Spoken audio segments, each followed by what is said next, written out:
All right, my friends, welcome to episode 139 of Prof and Dev Play Games. I am the Professor, Larry, at Prof Plays Games on Twitter. Over there is Anthony, the Dev, at SummerSpeak on Twitter. And you are crunching. Getting ready for E3.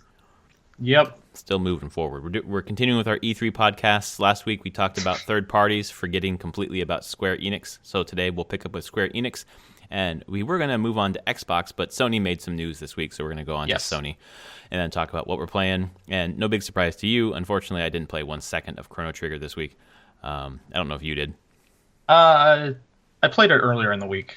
Okay. I'm in the next major dungeon, but haven't done another boss. A lot of wandering, figuring out where I want to go. From the prison cell, doing things, because you have to reacquire your equipment. Yeah. So I was working through that process. Cool. Well, I'm hoping to get to it this week. It's just finals, and Yep. that's been pretty crazy. So we'll see. Hoping within the next month we can finish the game. Who knows? We'll see how it goes with E3 and with my finals and all that stuff. But we're going to start with Square Enix. What we think we're going to hear out of their sounds like Nintendo Direct-ish conference. It's not going to be a stage presentation. It's going to be a pre-recorded thing.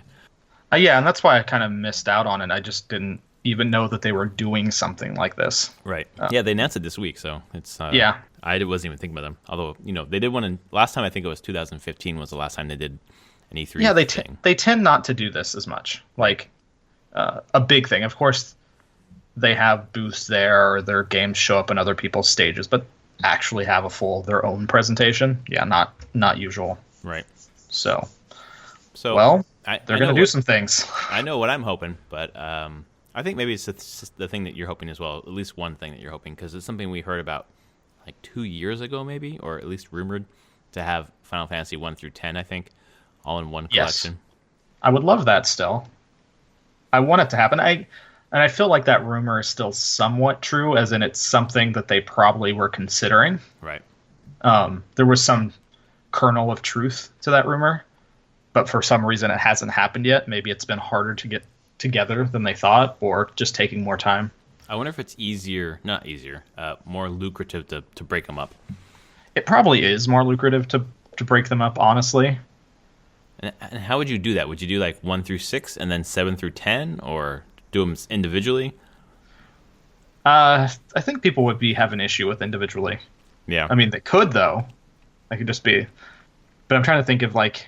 I think breaking them up into collections. I like the 1 through 6 idea. The pre-rendered background ones. Mm-hmm. Then 7, 8, and 9. The PlayStation generation of them. Yeah. And then... Honestly, even if they did, they might just say, fine, we're not doing 10 or 12 because they already exist as PS4 remasters. Right. Well, and even on Vita, the 10 and they're on Vita. Right. They're on PC too. Mm-hmm. Yeah, they're all there. So I could just see them doing 2 at that point. Yeah. But we'll see. I don't know. Like, that's something. I assume that will probably be a little blip on the radar, honestly, if they announce it. Because I think this year's all going to be about Kingdom Hearts 3. Yeah. Dragon Quest 11, which is Switch, I believe. I know that. Yes, it's going to be Switch. Oh, okay. I knew 1 was coming to Switch, but it's PS4 and Switch. Mm-hmm. So maybe Xbox, but definitely PS4 and Switch. Which is a big deal, I think, for a lot of people. That game. Well, it's the game that came out really well in Japan a while ago. We're waiting on the localization. Is that right? I believe. I don't know, actually. I don't know about this one. Okay. Well, I think Dragon Quest Builders 2 is probably going to Dragon Quest Builders, yeah, they'll do some on that. Final Fantasy VII Remake stuff, probably. Even though all the rumors show that thing is well behind schedule. Oh, yeah. And a complete train wreck. Well, they got rid of... the developer, the outsourced developer they were having on it. CyberConnect, yeah. They just completely scrapped everything they were doing. Yeah. Well, so it's all in-house now, and I assume they're going to be going through the remains of what had been made by CyberConnect and trying to build something out of it, if they can, or just scrapping it all and starting again. Just announced that way too early. Yes. They had a lot of. I assume they had a lot of confidence in CyberConnect, and that just didn't pay off. So, well, this collection is top of my mind because I both on my iPad and on my Vita, I've been pretty close to buying Final Fantasy VI. Just for some reason, want to play it right now. I know it's on my Super Nintendo Classic, but yeah, that's it in my bedroom, and I can't play that at night because my wife's sleeping. But I'm gonna wait because I'd like to have it on the Switch, even though on the Vita would be second best. So. Yeah, I'm probably not getting it on the Vita. Oh, it's on the Vita. No, it's already on the Vita. Yeah. Yeah, that's right. But if they did a collection, that would probably not show up on Vita because they wouldn't need to because most of them are already there. Including I would really love it if they did a collection for the Switch. Yeah, that'd be a good one. Maybe eventually. I think we'll also see. Was it Life is Strange was published by Square Enix, right? It was. So probably not two.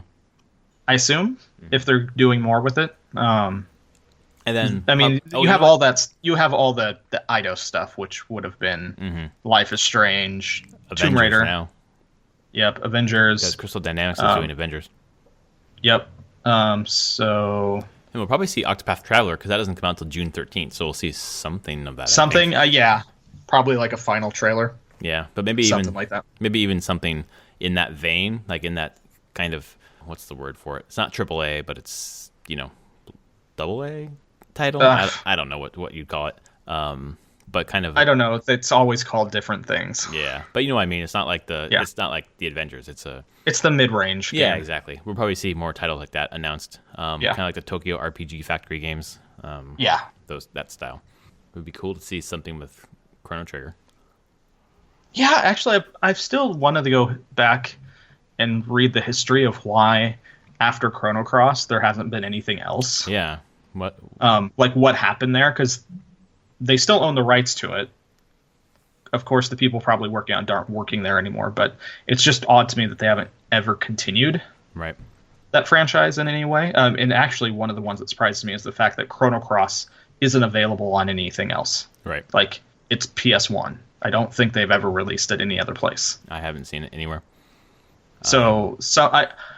That's one I just feel like I need to do digging. There's probably a story there about why they're doing nothing with it, but yeah, it's definitely surprising considering they just re-released Chrono Trigger for PC? The one that PC, and everyone hated it. Yeah, exactly. That was it.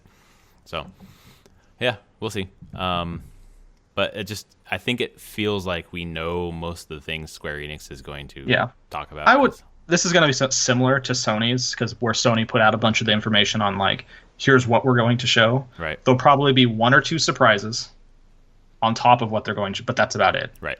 Like, this isn't a year where I see a lot of big surprises like this. Right. Like, I think the surprises we're going to see, maybe Xbox has something up their sleeves, but I think it's all going to be on Nintendo. Yeah. And that's going to be limited, because if they're only going to focus on 2018, if they really stick to that, then we know Yoshi's coming out, we know a bunch of stuff's coming out for Nintendo. So yeah, we know Smash, Yoshi, Fire Emblem. So I wonder. I mean, is that it for the? I assume maybe some more Breath of the Wild DLC might be the surprise. Breath of the Wild, that'd be awesome. I think it's going to be Odyssey. I think we're going to hear Odyssey DLC. See, I could see them just doing more for Breath of the Wild, though. That would be fucking awesome. I don't see why they that game is somewhat of a platform. So if they can keep people just excited about it and wanting more of it, especially going into like the holiday, it's kind of a win. Right. With all the other games coming out, you're like, if you don't have a Switch already, get a Switch, because there's even more great stuff on it. But we're getting off topic. Yeah, we'll get to Nintendo. About Nintendo another week. Couple of weeks from now. But in terms of Sony, you mentioned it, and might as well segue into it. Sony, both on this the PlayStation blogcast this week, and also on the just the PlayStation blog, Sean Layden came out and said, "Here are our plans for E3. We're not going to have much of secrets this year. We're going to talk about 4 games," and he kind of went through them: Death Stranding. Yep. Left 4 Dead. No, not Left 4 Dead. Jesus. Ghost of Tsushima. Ghost of Tsushima. Spider-Man, which we've seen quite a bit of already. Yep. And then Last of Us 2. Yep. And he said, there'll be our third-party partners and indie games, but in terms of, first-party studios, that's what we're going to have. And people were from what I saw, people are pretty bummed. Like there aren't going to be any Sony surprises at the Sony conference, which I don't buy. I think they're probably going to have like and one more thing at the end or something. Yeah, like that. and I would figure that there's most likely and one more thing, even if it's just a tease of a logo and a title. Right. What that might be, I have no clue right now. Sony's, and it's going to be so far out. That's the thing. Right. They're talking about these games that are, I mean, the 4 that they're going to talk about are kind of like their big tentpole ones for the next year and a half, 2 years. Well, and Spider-Man's coming out now. The one after that is coming out that is interesting. It's not going to be there. It's probably going to be the centerpiece of exactly the centerpiece of PSX is Days Gone, and right now it's on the cover of a Game Informer, and they're doing a bunch of coverage there. So that probably is why it's not at E3, or that's probably why they're doing Game Informer, because it's not at E3. Yeah, they're going a different route with that. I mean, so you have that. You have really what would they be pushing? New IP. They just put out a God of War. Uncharted 4 is what, a year old now? 2 years old. I think 2 years old. Yeah. I mean, I guess if they're going to do another Uncharted, but they just did Lost Legacy, so yeah, you've got time if they're ever going to touch that universe again. I'm trying to think of dormant franchises that we haven't seen in a while for Sony, and you know more than I do in that brand. I mean, they have such heavy hitters. I don't know. Yeah, I don't know. Like they've kind of gone into their pool, and I mean, think about 2 years ago. They announced so much shit, right? So yeah, and we're still getting all that shit, right? Which is great. So really, I mean, I expect probably one surprise, and it might just be something new. Who knows? Right. Well, they have enough internal studios, though. I'm sure they're working on some things. Right. And then there might be surprises from third-party partners, yes, Activision or whatever else, and indie games. So there's going to be some surprises. Just I think what they did before PSX last year was like talk about how we're not going to have any big stuff there. We're going to be just talking about stuff, and people were like, oh yeah, but you're probably going to actually have some surprises, and they did not. What they said beforehand was exactly what happened. So now people are taking and maybe it at face that's value. true. Maybe that's all they're going to do. Yeah. And they're just going to do long chunks with each of those 4 games. Right. Which isn't necessarily a bad thing if they're like, no, we want to give you better demos on those 4 things. Like, show you more, make it feel less of a teaser and more of a like, no, this is the game. Right. Like, yeah, I think people would appreciate that for. I keep wanting to say Left 4 Dead, Last of Us. To if it's close, like if it's like a 2019 game, or even, but it doesn't seem like it's going to be. It seems like at least a 2020 game. Same thing with Tsushima. I don't know. Yeah, those are ones I have a hard time. I doubt they're this year. I could see them in 2019. Oh, I don't think they're. Okay, actually, that's good. That's a good thing to bring up. What is, and maybe I'm forgetting, what's their fall game? Like it's Spider-Man in September. Days Gone got pushed. That was pushed to spring 2019. They might not have a major one. Yeah, or they might announce it right now, like something. Yeah. I mean, they've done it before. But Days Gone was going to be that game. Yeah, that's right. And then that's why I'm like thinking that either The Last of Us or Ghost of Tsushima is fall 2019. Yeah, 2019. Yeah, that makes sense. One of those is fall next year. And who knows what Death Stranding is? I don't know. God. Like, it's going to be weird again. It's going to have no clue on when it's going to come out. Maybe that's the surprise. They'll put a date when it's coming out. Because how long has Kojima been working on this thing? A couple of years. 2 years? 3 years now? Like 2 years. Okay, it might still have a few more years. I think I better do my homework and go back and actually watch those original Death Stranding trailers because they're so weird. Literally haven't seen 1 second. I don't such care. A weird. All trailer is so weird all the time. But that's the thing. Maybe they'll actually, if they're going to show more on it, you'll actually get to see gameplay and kind of show what type of game it actually is. Yeah, that'd be nice. Because they haven't shown any gameplay. Right. Just in engine, like this is what it looks like, and this is how weird it is, and kind of what the world is, and if you can figure out what it is from those trailers, because man, is it strange. So we'll see.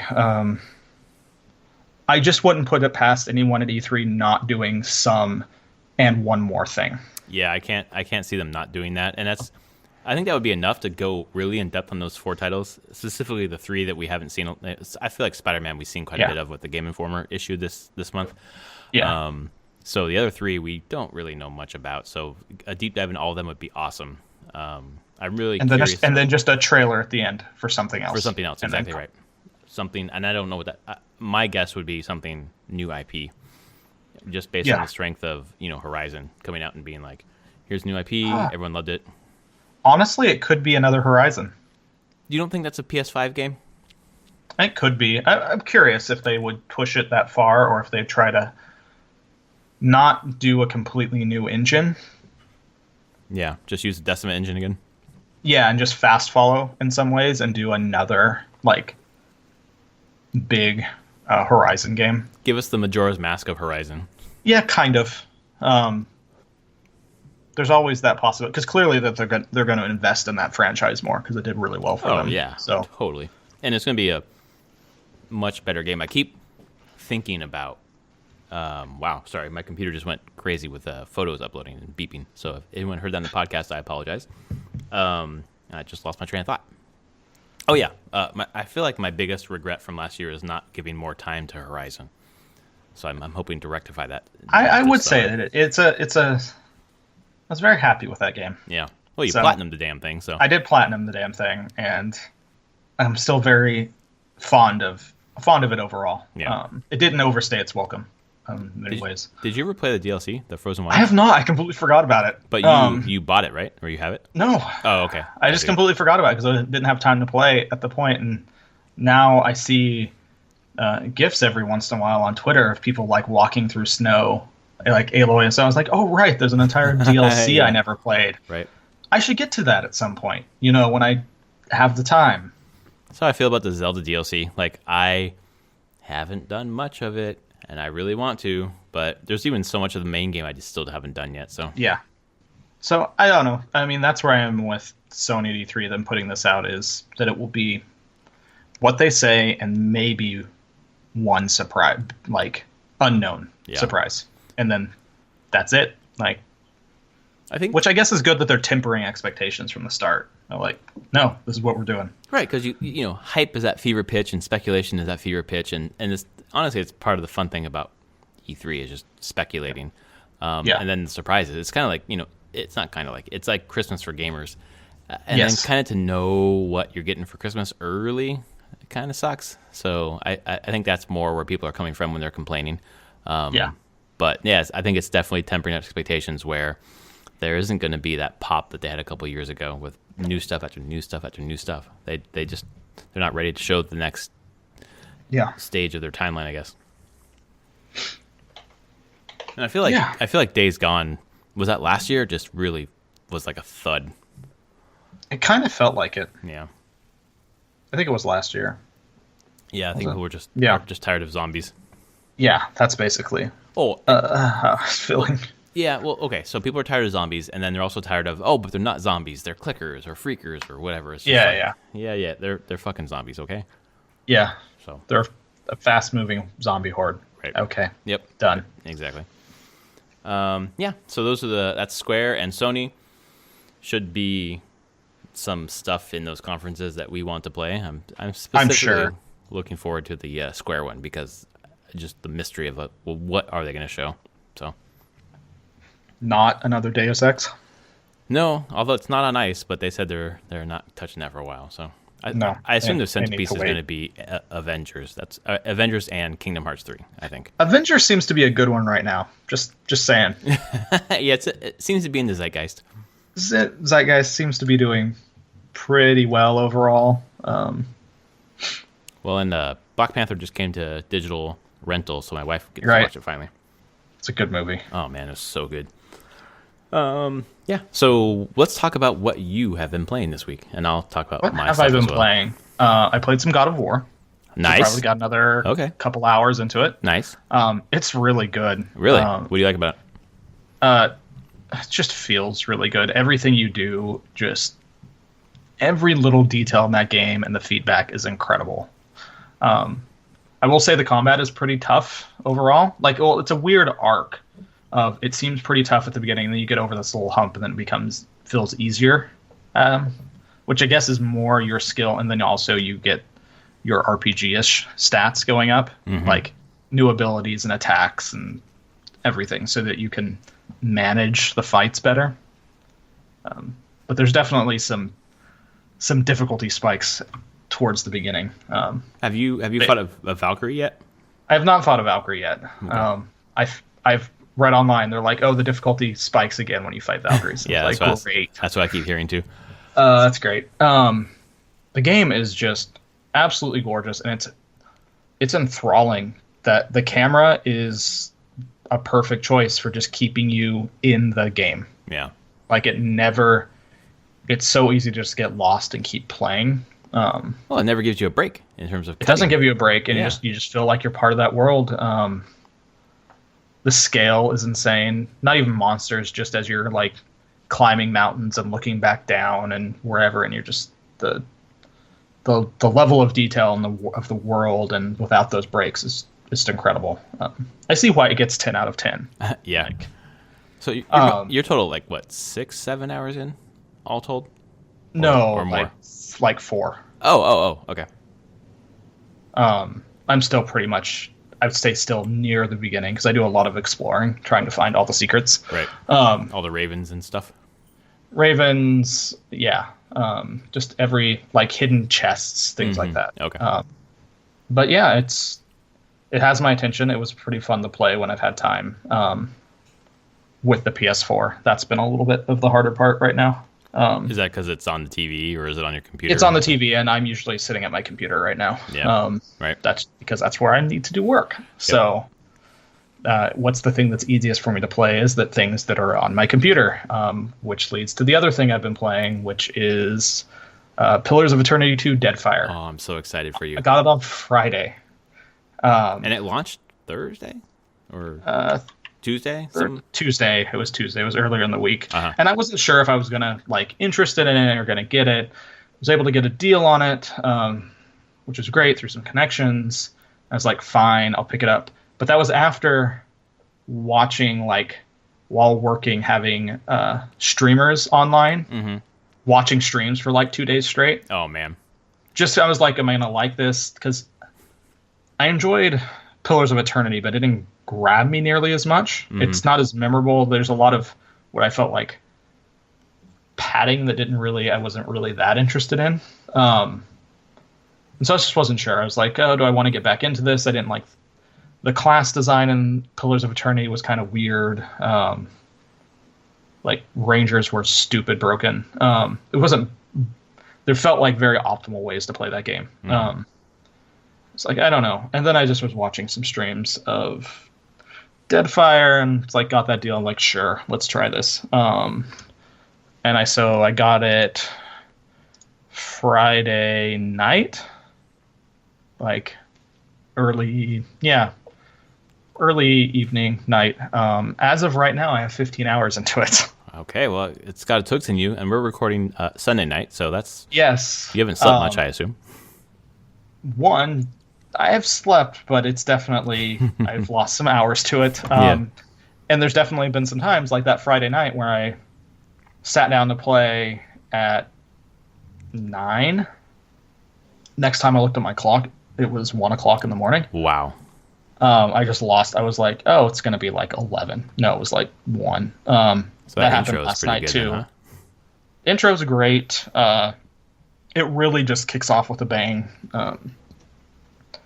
The premise is that you're playing the same character from the first game, the Watcher, but you are now chasing a god, basically, that's in this giant colossus body across this archipelago of islands, the Deadfire Islands. It erupted out of your fortress from the last game, right? Yep.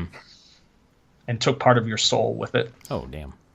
That's kind of why you want to follow the thing. And you just go, and it's this weird mix of fantasy pirates, basically. Oh my god. I've been looking at a few streams as well. Just reading a lot of coverage of the game because I really, really want it on Switch, and I'm wondering if it could run on Switch.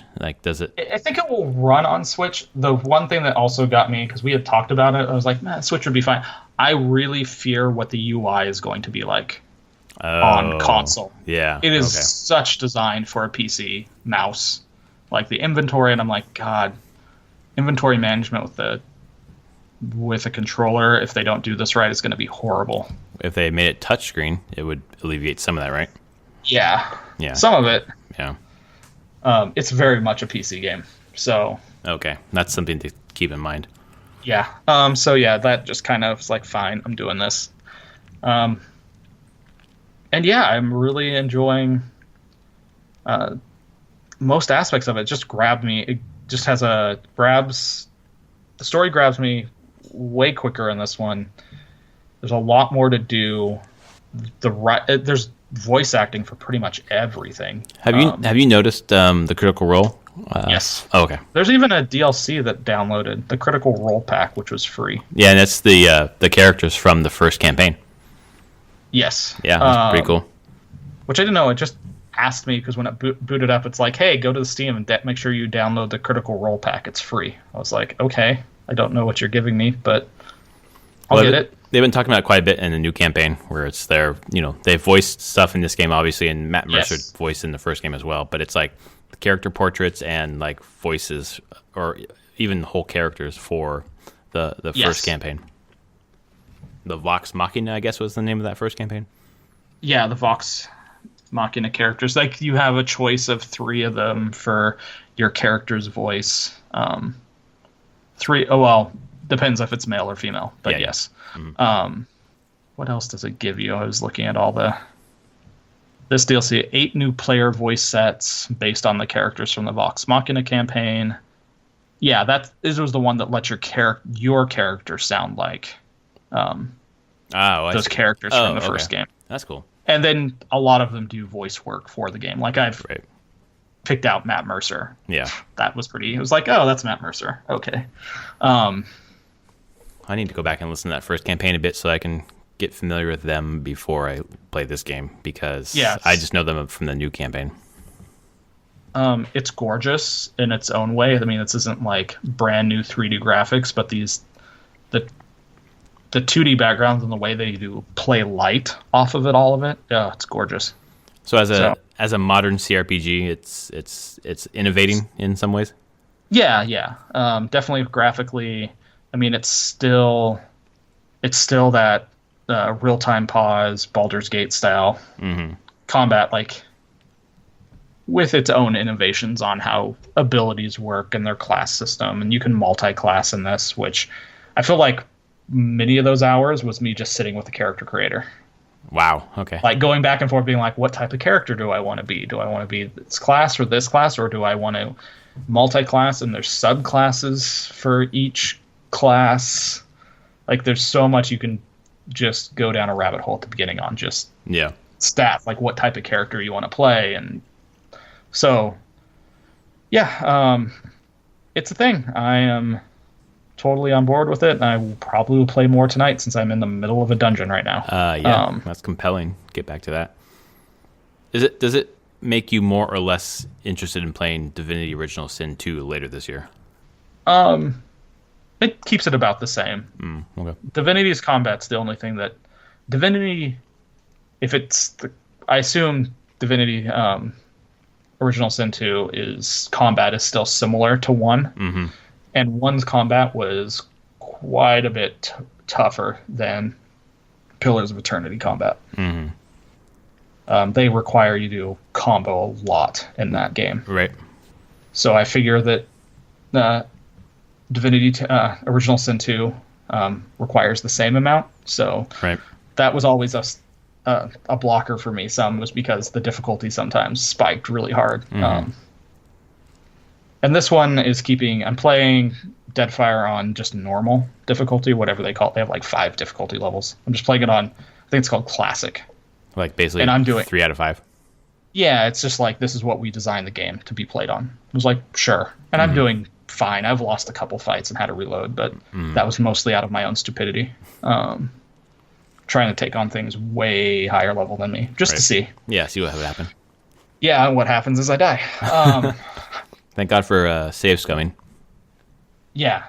But yeah, I'm enjoying it quite a bit. And there's something about fantasy pirates that I enjoy. Yeah, that sounds pretty rad. Like mixing Pillars of Eternity with Assassin's Creed 4, basically. Kind of, yeah. So that sounds pretty rad. For me this week, 2 games, and probably one game was like 25 minutes, and then the other game is probably about 2 hours. So that's about all the time I've had this week. One game, but the other game is Detroit Become Human demo. All right. So my daughter took a nap that was very long, which is not usual. So I was like, okay, I'll try the demo. I haven't had any time to try it. I figured it was probably pretty short. This probably fit the time frame for what I have right now, which basically I finished it, and 3 minutes later she cried and I had to go get her. So it was perfect. It sold me on the game. That's cool. I've tried Heavy Rain. I tried Beyond Two Souls, and only for like half an hour, and didn't really get into either one of them. And this demo is probably, I think, somewhere in the middle of the game, or I don't know, toward the beginning, but not like the very, very beginning. But you're basically the AI negotiator who's coming in trying to stop a kind of not rampant. That's Halo. A hostage situation. Hostage situation. Yeah. So they've shown this demo. Exactly. So if you've seen this game demoed, you have seen this particular thing. The thing that's interesting about it is you also haven't seen this thing, because you can play it probably like 80 different ways. When you're done through the whole sequence, it shows you like a tree, basically, a decision tree. And then you see the points where you branch off, or you could have gone instead. And the way that I went, there were just so many different permutations of what you could have done. So you basically walk into the scene, you're the AI guy, and the police kind of aren't super happy about having AI come in and negotiate with another AI who's holding this kid hostage at the edge of a roof. And you're supposed to like investigate, but as you're investigating, it's telling you that like the clock's ticking down, that eventually they're gonna, this AI is gonna kill the kid or whatever. So you're trying to find enough clues to kind of like leverage yourself to have enough information to kind of talk this guy down. And it's like investigating, but it's also the way that you talk, how you negotiate, who you interact with, who you don't interact with. And, there are things that you could miss in the apartment that would impact the end of that scene. And it's just like, it feels like your decisions matter. I don't know how it's going to play out in the long term. But there were, I think, like 6 different endings for this demo and different ways to get there. And it was just, for a 25-minute demo, I could probably go back and play it 10 times and see things differently every single time. And if that's how the game works, it seems like it's going to be a lot of fun to kind of see how, like, the butterfly effect basically carries out through the whole game. The only thing I still want to know how the scenes connect. Yeah, you have 3 characters, Kara, Connor, and I forget who the third guy is. I wonder how they connect. Yeah. Because they seem pretty... I think thematically there's a link, but in terms of like the narrative, I don't know. Yeah, which they seem like they've been keeping a pretty big rap on that. Right. Well, it's got to become some sort of AI revolution is what we're going to head toward, right? Or yeah, and it's just like, is it telling a single narrative to that point? Or are you playing these 25, 30-minute episodes that all have this thread through them of this revolution as it builds? And these characters aren't connected necessarily. It's just you're getting different views of this story. Episode is the right thing. It would be like watching a more episodic TV show.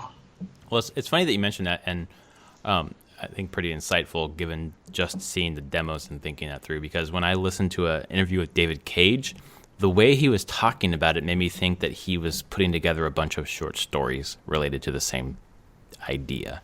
Premise. Yeah, exactly. Like if there is a AI revolution, tell 3 different short stories or novellas against that, but maybe they don't intersect largely, maybe in small ways. I don't know. I think I'd be surprised if it wasn't all these people come together in some sort of revolution of some sort. But I think the only thing that would hold people back from enjoying this game is if you really like fast gameplay, because it was slow. You're investigating, you're looking things over, you're pouring through things, deciding where to go next. It's not fast. It sounds like a modern adventure game. Exactly. That's exactly what it felt like to me. So if you're in the mood for that, at least the demo makes it seem like that's what the whole game's going to be like. So, I was in control of the character, but kind of like walking through the apartment and kneeling down, and there's a dead body, and there are like 6 things to examine. If anyone's played Telltale Batman, the investigation scenes where you're investigating a crime, a lot of it was like that, where you kind of have 6 points on the body and to go to each point of the body and hit a button and kind of discover what's there, make connections, and leave that part and go to a different part of the room and make connections there, and then there are connections between those 2 points in the room, and it's just you're creating like a spider web as you make all these connections, but it takes time. So if you're looking for something fast, that's maybe not it. So what ending did you get? So the ending that I got was, so you can save the kid, you can take out the AI, whatever else. You can sacrifice yourself, like to take the AI out, and both of you tumble off the roof. And what I did instead was convince him that he should let the kid go. And it looked like he was going to let the kid go. And then he decided instead to grab the kid and fall off the roof. So as he was doing that, my character ran forward, grabbed the kid's hand, threw him onto the roof, and then took the AI off the edge of the roof. So he sacrificed himself anyways to kill the guy. Okay. So apparently there's more than one way to sacrifice yourself, which I was not trying Clearly. to do. Yeah. I think I had something like an 80% chance of success, and I still ended up killing myself. And I wonder if in the game, and I think the text alluded to this, if that were to happen in the game, then your guy would be gone. Like it said, the choices you make, if characters die, they're dead, they're gone. Okay. So I think that might be permanent, although I'm not sure. So I want to go back and try to actually keep everyone alive. That'd be nice. Or, I don't know, go in guns blazing and kill everyone. I don't know. Just kind of push the edges of the demo and see what it will allow me to do. So, I mean, there was one point when I started where it said, talk to this guy, and I didn't want to. And I started investigating somewhere else, and it blocked everything off and said, no, you have to go talk to this guy first. So I think there are some critical path elements of each scene. Well, all right, then. Yeah. I need to try that. I really do. Yeah, I mean, it's free and it's short. Yeah. You could, half an hour knock out one path and then kind of do it at get a lunch feel. sometime. Yeah, exactly. Get a feel for what it's like. I think it's a game that you mentioned you were interested in. Yes. So I think that we'll probably sell you on it. It's other game I played this week, obviously, is Hearthstone. Like, I'm usually playing a game, like we'll sit on the couch at night and watch like a trivia show or two, maybe like a Brooklyn Nine-Nine or something. And along the way, I'm playing a game of Hearthstone. And then usually it's time to go to bed, and I walk upstairs, continuing my game, brushing my teeth, continuing my game, get in the bed, and I'm usually finishing up by then, and then close it, go to sleep. But I've been doing the ranked games now, and just there's new recipes for the Witchwood expansion, and the one recipe for the Priest, which I had never played Priest before. I just happened to have most of the cards for the recipe based upon all the packs that I got. And it just fucking slaughters. It's like Moonlight Vigil. Just the way the synergy among the cards is just like, I'm fucking wrecking people. And it just feels so awesome. So I'm just like bowling people over in the ranked. Starting to get my ass kicked now. But it's just a lot of fun. How far up in the rank before you started getting competition again? So you start 25, and I got to 22. So now you're actually... Yeah, I guess that's getting out of the part where there's the casual people not doing much, and now you're starting to get to the people that are actually like starting to care. Awesome decks. Building like, decks. I can see how things. If the person I'm playing, their cards all kind of like knit together in a really like intentional way. I'm like, I'm gonna get my ass kicked.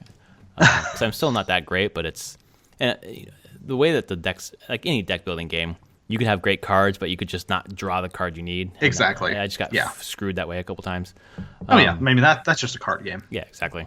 But it's just a lot of fun, and I didn't realize before, but I just keep beating the daily quest or whatever, and just keep getting gold to buy packs. Like I spent $10 to get like 7 packs a week or two ago. Other than that, I haven't spent any more money on it, and I'm just getting free packs like pretty regularly. So.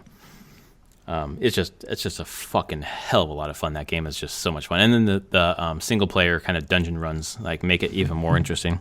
So there's just so much to that game. Just sit on the iPad, as you mentioned earlier, like it's harder to play PS4 because on the TV and your computer or whatever. Like my stuff's hooked up to the TV, my computer's upstairs, and it's like dead fucking tired at the end of the day, so I just sit on the couch. And I was like, well, there's my iPad, so let's just fire up Hearthstone, play a game or two, and then 5 games later, I'm like, okay, that's enough. Yeah. So it's fun. And my wife's sitting next to me, so she's asking me questions about the game now, and just interested in what's happening. So it's it's a lot of fun. That's great. Yeah. So I just need to put it down and pick up Chrono Trigger because I want to get through that fucking game. So I will do that this week. I just found out today because I completely forgot it. I'm getting whatever Shin Megami Tensei is coming out this week. There's a SMT coming out this week? Yeah, for the 3DS. Oh, no, I didn't know about it. I pre-ordered it so long ago, I didn't even know. I just got the email that was like, hey, your pre-order is shipped. And I was like, oh. Shit, okay. I guess I had something pre-ordered. I didn't realize that was coming out. No, I didn't. I think I pre-ordered it last year sometime. Mm-hmm. So yeah. So does that take off your gaming budget this month or back when you ordered it? I guess this month. Yeah, because the money's coming out now. Yeah, that was unexpected. Oh well. That's funny. Oh, you've got you got BattleTech, you've got God of War, you have SMT coming, and then I did play some more BattleTech. That's true. Oh, okay. I did play through that. I'm on the final mission of the whole game. I haven't. Yeah. Jesus. I think it continues after it, but okay. I'm at the final mission. And that's what, like 25, 30 hours? I think I could have done it in 25, 30 hours. But I've done it in 63. Oh my god, dude! You seriously don't sleep? That's crazy. Yeah, that was a lot of time. But yeah, I haven't had a ton of time. I got to that final mission, and now I just need to take the time to beat the final mission. Yeah. So, happy with your kickstart? I am very happy with the kickstart on that one. Cool. It has its flaws, but they did a very good job of translating that tabletop to PC, and it's done very well for them. So they're very successful, and there's probably going to be more of these games for sure. So cool.